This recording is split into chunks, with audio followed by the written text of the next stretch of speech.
اب مالک نے فرمایا جو میرے تک آنا چاہے گا، جو مجھے پانا چاہے گا، جو میری محبت کا طالب ہوگا، اس کے پاس ایک ہی رستہ ہے۔ اگر بے چینیوں سے نکلنا چاہتا ہے، با مقصد زندگی گزارنا چاہتا ہے، الجھے خیالات کو سلجھانا چاہتا ہے، بکھری سوچوں کو مطمئن کرنا چاہتا ہے، اپنی زندگی میں جینا بھی صحیح کر کے چاہتا ہے اور مرنے کا بھی مزہ لینا چاہتا ہے، اگر انسان پوری طور پر انشراح صدر سے مطمئن وقت گزارنا چاہتا ہے اللہ کی معرفت کو پا کر، تو اس کا فقط ایک رستہ ہے۔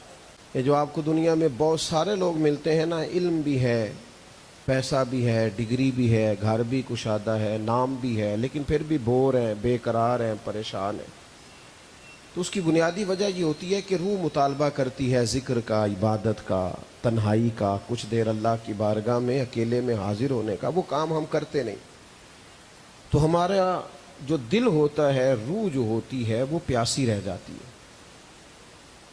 اس کے اندر وہ جو تڑپ ہوتی ہے وہ ہمیں بے چین کرتی ہے۔ انسان جو پیدا ہوا ہے تو یہ تڑپتا ہے، پیدا کرنے والے کو دیکھنا چاہتا ہے، اس کی بارگاہ میں حاضری چاہتا ہے، یہ نہ مقصد حیات چاہتا ہے، اپنے رب کو پانا چاہتا ہے۔ یہ پڑھا لکھا ہو یا ان پڑھ ہو، غریب ہو یا امیر ہو، دل کے کسی نہ کسی نہاں خانے میں یہ خواہش پیدا کرتا ہے کہ میری نہ میرے پیدا کرنے والے سے، میرے مالک سے، مجھے نوازنے والے سے میری ملاقات ہو۔ اور آپ خوش ہوں گے بات سن کے کہ نبی پاک علیہ السلام نے فرمایا تم میں سے جو رب سے ملنے کا شوق رکھتا ہے نا، اللہ بھی اس کی ملاقات کو پسند فرماتا ہے۔ یعنی اس شوق کو پیدا کرنا، اپنے دل کے اندر یہ لگن پیدا کرنا کہ اس سے ملنا ہے۔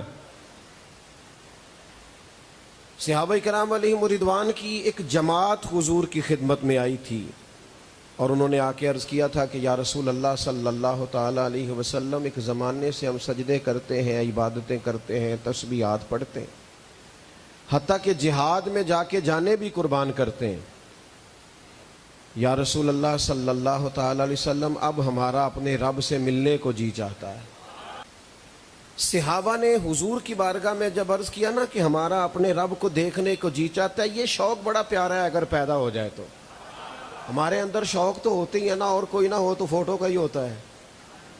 یعنی مجھ سے اب دوست مجاہدہ پوچھتے ہیں نا جی کوئی عمل بتائیں، تو میں کہتا ہوں 30 منٹ موبائل کو ہاتھ نہیں لگانا۔ دیکھیں میں کتنی دور سے آیا ہوں پھر بھی موبائل دیکھ رہے ہیں، مجھے نہیں دیکھ رہے۔ کتنا کوفت والا مسئلہ ہے۔ اور بھائی اور بھی غم ہے زمانے میں محبت کے سوا۔ عزیز بھائی بات پر توجہ فرمائیں آپ۔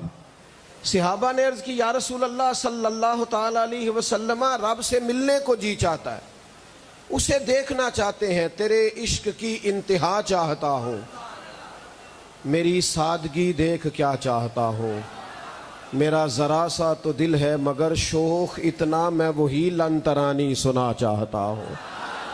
حضور اس سے ملنا چاہتے ہیں، اس کی زیارت کو جی چاہتا ہے۔ جب صحابہ نے درد سے آ کے بات، جذباتی نعرہ نہیں، لوگوں کو خوش کرنے کے لیے، داد لینے کے لیے، کوئی اچھا شعر نہیں، بلکہ انہوں نے اپنے جذبات کا جب اظہار کیا نا کہ مالک سے ملنا چاہتے ہیں، اللہ تعالیٰ نے قرآن مجید نازل فرمایا وَإِذَا سَأَلَكَ عِبَادِي أَنِّي فَإِنِّي قَرِيبٌ۔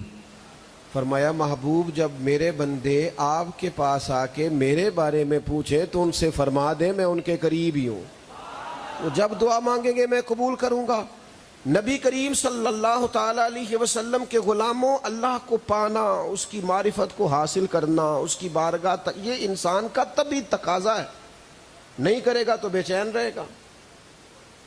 بڑے بڑے علماء، علم، منطق، فلسفہ، جغرافیہ، بدیع، معانی، اصول، تفسیر، لیکن پھر بنا سارا کچھ ہونے کے باوجود کسی درویش کے پاس جا کے بیٹھ گئے، اس لیے کہ وہ جو تڑپ تھی نا کہ وہ ملے، وہ جو لذت ہے نا دو عالم سے کرتی ہے بیگانہ دل کو، عجب چیز ہے لذت آشنائی، وہ لے گئی جگہ جگہ ان لوگوں کو۔ انسان چاہتا ہے، اللہ تعالیٰ نے نا انسان کے چونکہ وجود میں طلب رکھی ہے، اپنی ذات کی معرفت کی، اپنے شوق کی، تو پھر مالک کو پتہ تھا یہ رجوع بھی کریں گے، توجہ بھی کریں گے، تو اللہ تعالیٰ نے اپنے بندوں کے لیے آسانی فرمائی۔ میری طرف دیکھیے گا، اللہ نے اپنے بندوں پر آسانی فرمائی اور انبیاء کرام کو دنیا میں مبعوث فرمایا۔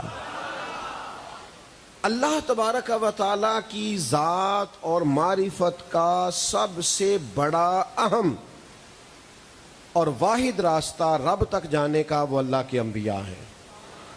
ہمارے زمانے میں نا کچھ موٹیویشنل اسپیکرز ہیں، کوئی بندہ اچھی بات کرتا ہے خیر کی تو اس کی مخالفت نہیں کرتے، لیکن یاد رکھیے گا اپنی دانش بینش کے حساب سے، بغیر کتاب و سنت کی دلیل کے، لوگ جب اپنی عقل کے حساب سے اچھا ادیب، اچھا شاعر، اچھا خطیب بن کے اپنے حساب سے لوگوں کو موٹیویٹ کرتے ہیں تو بڑی کمزوریاں رہ جاتی ہیں، کیونکہ باقی جتنی بھی تعلیمات ہیں وہ ناقص ہیں۔ ایک کی تعلیم کامل ہوتی ہے جو وحی الہی کے ذریعے ہوتی ہے، جو انبیاء فرماتے ہیں۔ انبیاء کرام لوگوں کو دین کی طرف بلاتے رہے، رغبت دیتے رہے، اور ان کے دور میں بڑے بڑے اولیاء ہوئے۔ حضرت سلیمان علیہ السلام کے جناب آصف بن برقیہ کو دیکھیں، آپ حضرت موسیٰ کے زمانے میں اس مومن کو دیکھیں جس کا تذکرہ قرآن مجید فرماتا ہے۔ تو بڑے سارے لوگ ہوئے جنہوں نے معرفت الہی کو پایا، قریب گئے۔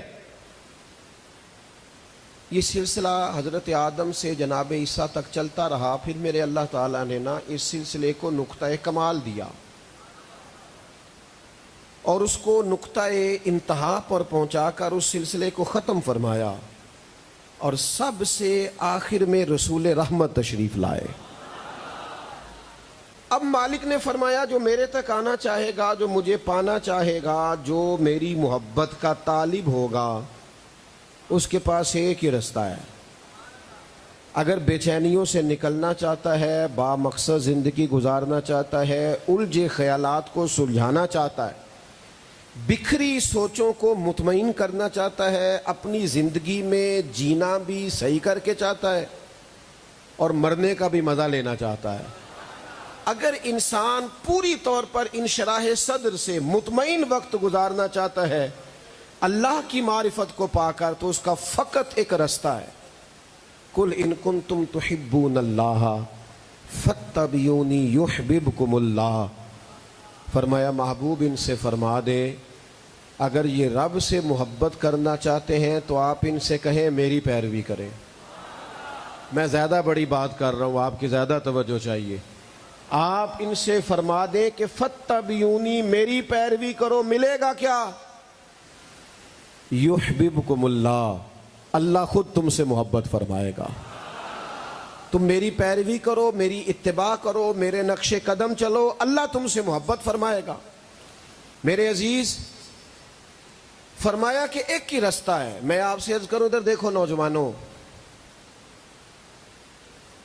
ہم نا کچھ بے چین رہتے ہیں، بکھرے رہتے ہیں، بلکہ اگر میں تھوڑی بات کھول کے کر دوں تو ہم ناراض نہ اٹھیں یار، آپ کے پیچھے بڑے لوگ بیٹھے ہیں، تکلیف میں آئیں گے۔ ہم نا ناراض رہتے ہیں۔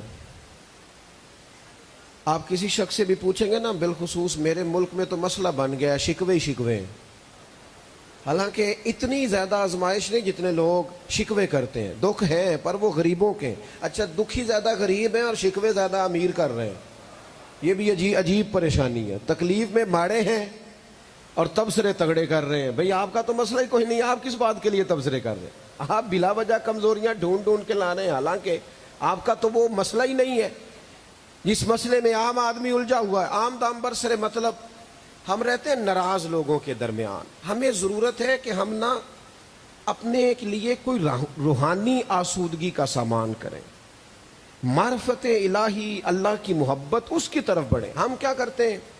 ہم تھوڑا سا ادھر سوچتے ہیں، تھوڑا سا ادھر سوچتے ہیں، تھوڑی دنیا داری سیدھی کرنا چاہتے ہیں، تھوڑی شہرت چاہتے ہیں، تھوڑا فیمس ہونا چاہتے ہیں، تھوڑا سا دینی لوگوں سے بھی تعارف چاہتے ہیں، تھوڑا دنیاوی لوگوں کے پاس بھی بظاہر بیٹھنا چاہتے ہیں۔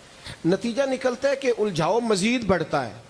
یاد رکھو، دروازہ رسول دنیا کا وہ واحد دروازہ ہے کہ جب بندہ وہاں سے خیرات لے لیتا ہے پھر کسی دوسری جگہ جانے کی ضرورت ہی نہیں رہتی۔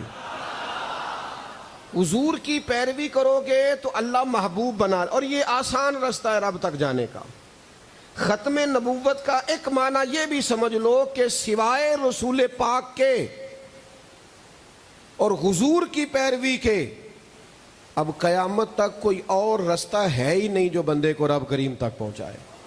یہ واحد رستہ ہے، خلاف پیغمبر کسے راہ گزیر۔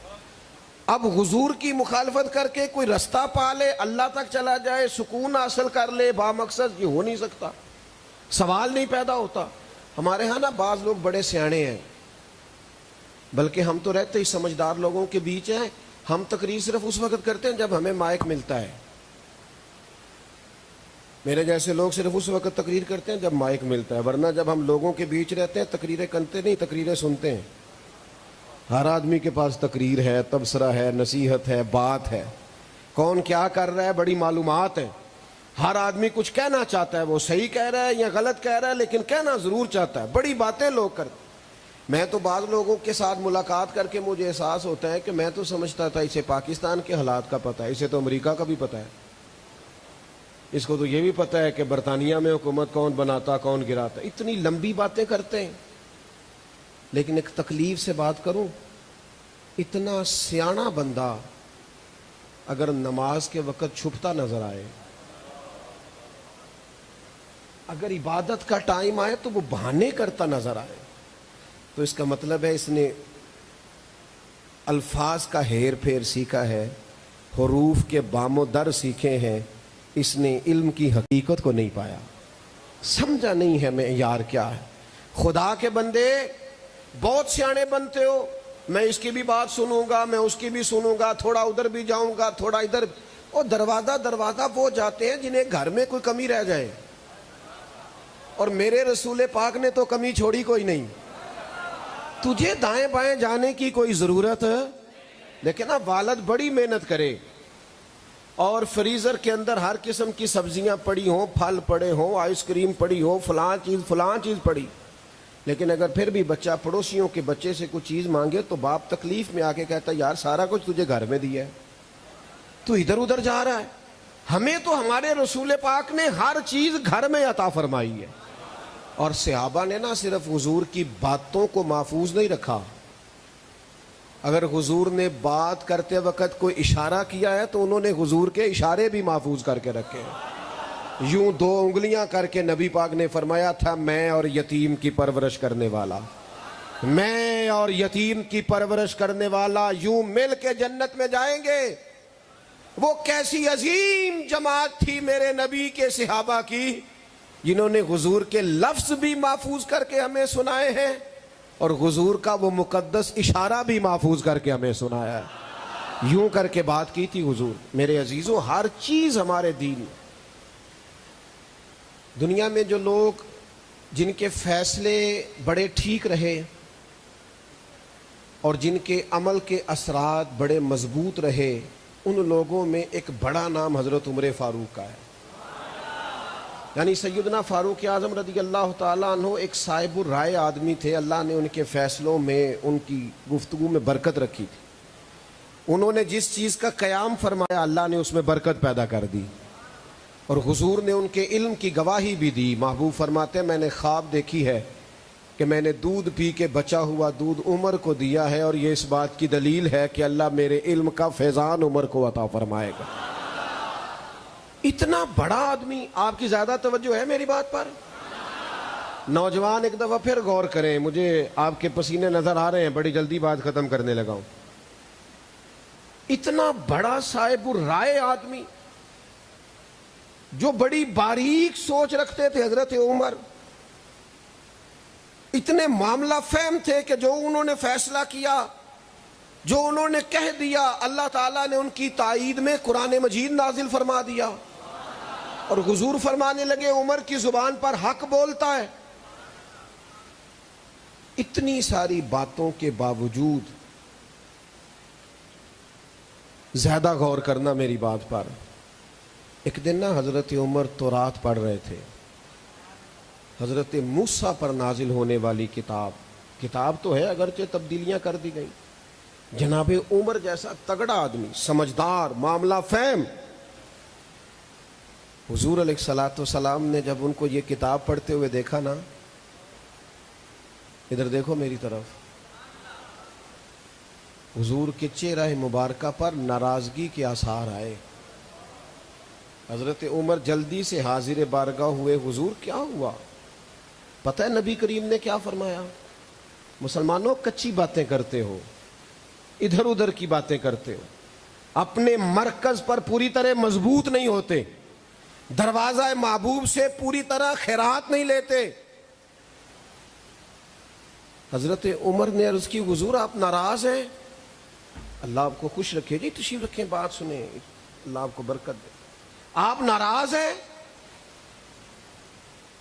تو نبی پاک صلی اللہ تعالی علیہ وسلم نے فرمایا, عمر تم حضرت موسیٰ پر نازل ہونے والی کتاب پڑھ رہے ہو نا؟ حضور فرمانے لگے, قسم ہے مجھے اللہ کی عزت کی, اگر آج حضرت موسیٰ حیات ظاہری میں ہوتے تو میرا کلمہ پڑھ کے میرے دین پر عمل کرتے. تمہیں دائیں بائیں جانے کی ضرورت ہے. پتہ ہے چور کب آتا ہے؟ جب چوکیدار سو جاتا ہے, اور جب کوئی دروازہ کھلا رہ جاتا ہے. ہمارے بچوں کی ذہنوں کی سطح پر نہ کچھ سوال اٹھتے ہیں اور ہم اس کے جواب میں انہیں ڈانٹ دیتے ہیں, اس سے زیادہ دقت پیدا ہوتی ہے. ہم چونکہ بزرگوں کی بات نہیں کرتا, میرے جیسے لوگ چونکہ ان کا بڑا نام ہوتا ہے تو کوئی سوال کسی انسان کی سطح ذہن پر ابھرتا ہے تو ہم ڈانٹ دیتے ہیں. خدا کے بندے, ختم نبوت کا مسئلہ تو وہ تھا جو بچے کو باپ کو اپنی گود میں بٹھا کے سمجھا دینا چاہیے تھا. حضور کے صحابہ اور اہل بیت کی عظمت کا مسئلہ اتنا ضروری تھا کہ باپ کو چاہیے تھا اپنے بچے کو گود میں بٹھا کے سمجھا دیتا. لیکن میں کیا کروں, میری ملت کے جوان کے پاس دوستوں کے لیے ٹائم ہے, سیر کے لیے وقت ہے, آنے جانے کے لیے وقت ہے, لیکن اپنے گھر والوں کو دینے کے لیے تو وقت ہی کوئی نہیں.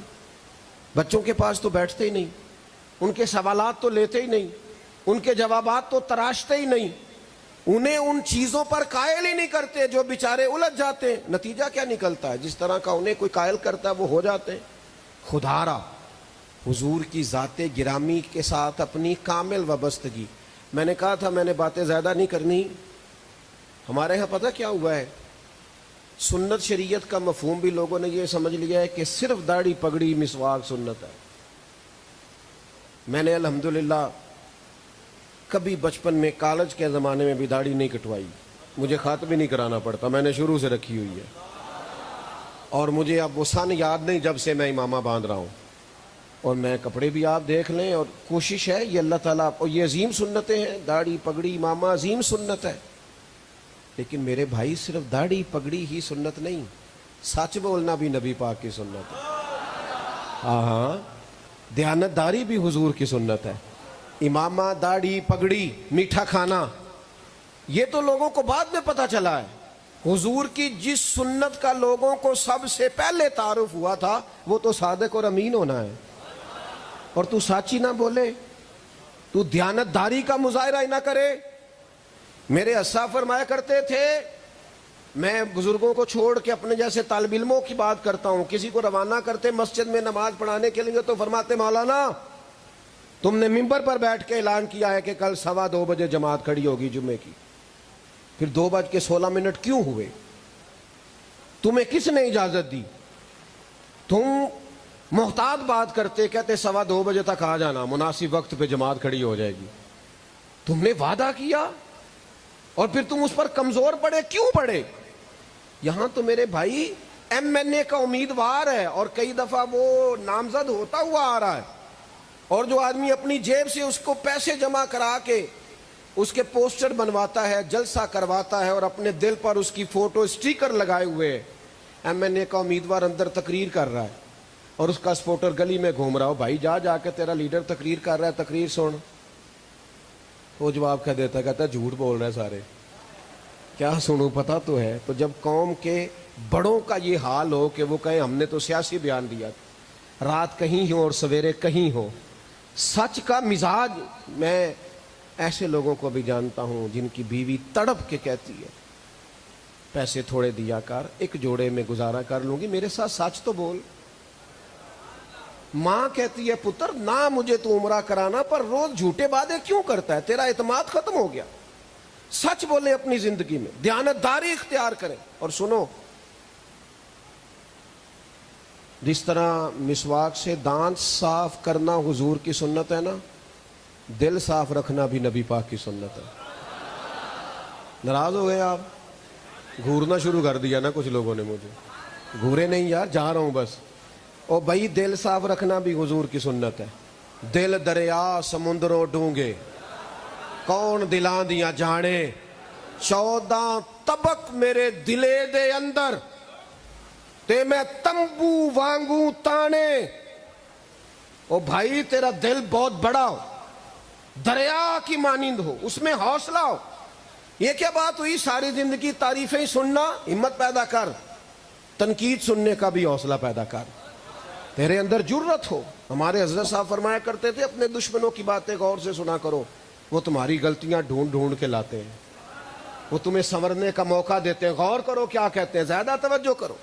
کمزور پڑ گئے ہم, با ہمت زندگی, دل بڑا رکھیں, اس میں گنجائش رکھیں. ہاں کوئی بد عقیدہ ہے, بد مذہب ہے, وہ بات الگ ہے, لیکن اپنوں کے حق میں تو رحماء بینہم, اپنے اندر وہ خاص حسن پیدا کریں. دیکھیں نا ترمذی شریف پڑھیں, نبی پاک علیہ السلام نے فرمایا اے میرے بیٹے, اے انس, تم سے ہو سکے تو صبح اس حال میں کرنا کہ تمہارے دل میں کسی کا بغض نہ ہو. حضور فرمانے لگے یہ میری سنت ہے, یہ بھی میری سنت ہے. دل صاف رکھنا بھی حضور کی. اور ایک بڑی ادا اور عرض کر کے بات سمیٹنے کی طرف آتا ہوں. ہر روز ہم کہتے ہیں حکومت عوام کا خیال نہیں کرتی, اور کرتی بھی نہیں, لیکن سچ بچانا ہم ایک دوسرے کا خیال کرتے ہیں. ہمیں نا آہستہ آہستہ خود غرض بنایا گیا ہے. ہمیں کہا جاتا ہے کہ میرا کیا فائدہ اس میں, تیرا کیا فائدہ. ہر کام اپنا فائدہ دیکھ کے کرو گے. کچھ چیزوں پر تھوڑی سی اپنی طبیعت کے اندر نرمی بھی لائیں, قرار بھی پیدا کریں, تھوڑی توانائی. یہاں ایک قاری صاحب ہیں مجمع میں بیٹھے ہوئے, آپ کے علاقے سے ہی تعلق رکھتے ہیں لیکن اب یہاں ہوتے نہیں, دور ہوتے ہیں. میں کہا کرتا ہوں ہمارے شریف قاری صاحب. تو مجھے ایک دوست کہنے لگے کہ قاری صاحب کا کیا معاملہ ہے, جب بھی آپ سے کوئی بات کرتے ہیں آپ مان جاتے ہیں. میں کہو جتنے تم پہنچنا چاہنے ہیں جی کوئی گل بھی نہیں, تو کسی اور چکر میں ہے. کچھ بندوں کے مزاجوں میں نفاست ہوتی ہے, اس نفاست کا حسن انسان کو قائل کرتا ہے. جن لوگوں کے اندر کسی قسم کی کسی کے بارے میں کوئی عداوت نہیں ہو, سب کو لے کے چلنے کے قائل ہوتے ہیں. اپنی طبیعت میں بوجھ کو اسی کسے دے کچھ بھی نہیں لگ دے, تے نہ کوئی ساڈا دردی, نالے اٹھ بلے آ چل اوتھے وسیے جتھے وس دے نہیں سارے ہی اندھے, نہ کوئی ساڈی ذات پچھانے نہ کوئی سانو مننے. کوئی ضروری ہے ہر وقت تیرے سامنے لوگ ہاتھ باندھ کے کھڑے رہے؟ ساری زندگی مخدوم بننے کا شوق ضروری ہے؟ کہیں خادم بن کے بھی وقت گزار, کہیں مان بھی جایا کر, کہیں تھوڑا سا اپنے دل کے اندر گنجائش بھی پیدا کر.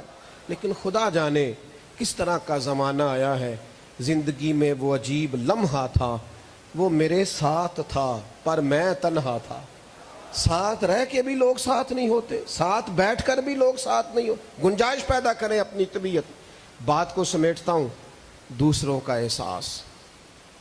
ایک دروازے کے سامنے رات کو ہوم ڈلیوری والا پیزا لیے کھڑا ہے, برگر شوارما 10,000 روپے کا, اور اسی کے ساتھ اسی امیر آدمی کے ملازم کا کوارٹر ہے. تو اس نے اگلے دن صبح ہی کہا ہے کہ سر جی اگر 8,000 مل جائے تو میرا بل جمع ہو جائے گا, ایڈوانس چاہیے. تو وہ جس کے بچے اسے بغیر پوچھے رات کو کھانا منگوا لیتے ہیں نا, اس سے پوچھتے ہی نہیں, وہ اپنے ملازم کو تربیت دے رہا ہے کہ اپنے خرچے کم کر, چلو بت ہم کو کہیں کافر, اللہ کی مرضی ہے. او خدا کے بندو, تو اپنا ماحول دیکھ اور تو دوسرے کے بارے میں بھی تو احساس پیدا کر. حضرت عائشہ صدیقہ رضی اللہ تعالیٰ عنہ فرماتی ہیں, میری طرف دیکھنا جی, ایک دن حضور فرمانے لگے عائشہ جب مجھ سے راضی ہوتی ہو پھر بھی مجھے پتہ چل جاتا ہے, اور جب آپ ناراض ہوتی ہیں پھر بھی پتہ چل جاتا ہے. میں نے عرض کی حضور میرے ماں باپ قربان, میں اور آپ سے ناراض, تو ذرا دیکھنا حضور کا احساس کرنے کا طریقہ. حضور فرمانے لگے عائشہ جب تم راضی ہوتی ہو نا تو پھر کہتی ہو مجھے رب محمد کی قسم ہو، اور جب تمہارے دل میں کوئی بات ہوتی ہے پھر کہتی ہو جناب ابراہیم کے رب کی قسم۔ میں سمجھ جاتا ہوں کہ آج اس کے دل میں، جناب عائشہ صدیقہ کہتی ہیں لوگوں حضور کی بات سن کے جو میرا حال تھا میں بتا نہیں سکتی۔ حضور آپ لفظوں اور جملوں سے پتہ کر لیتے ہیں کسی کی کیفیت، یہاں تو پورا احتجاج کیا جائے تو پھر بھی لوگ بات نہیں سنتے، بیچارے گھر والے احتجاج پہ بیٹھ جائیں تو پھر بھی وہ کہتے ہیں میں مصروف آدمی ہوں، میرے ساتھ بات کر رہی ہے تو نکل۔ سیدہ فرماتی ہیں حضور کی بات میری روح کو پرواز کرا گئی، یا رسول اللہ یہاں تک احساس ہے؟ پھر سیدہ عائشہ نے لفظ کہے، فرمانے لگی مجھے رب محمد کی قسم ہو یا رسول اللہ زبان سے نام ہی جاتا ہے، میرے دل میں آپ ہر وقت موجود رہے، زبان سے بات کرتے۔ سنے میرے دوست، ایک بات تو میں نے یہ عرض کی کہ اللہ کی محبت اور معرفت کے سوالی بنو، اور پھر اس کا واحد ذریعہ نبی پاک کی ذات ہے، کسی اور رستے سے آؤ گے تو راہ ملے گی، اور حضور کی راہ کیا ہے؟ فقط امامہ، داڑھی، مسواک، ان چیزوں میں سنت کو، یہ بھی عظیم سنت ہے، لیکن فقط انہی کے اندر آؤ گے تو معاملہ حل نہیں ہوگا، بلکہ دل کو بھی صاف کرنا ہے، زبان کو بھی سچا کرنا ہے، رزق کو بھی دیانتداری والا کرنا ہے، اور دوسروں کا احساس بھی پیدا کرنا ہے۔ دعا کرتا ہوں جو کہا ہے اللہ قبول فرمائے، اور گفتگو کے دوران جہاں بھول گیا ہوں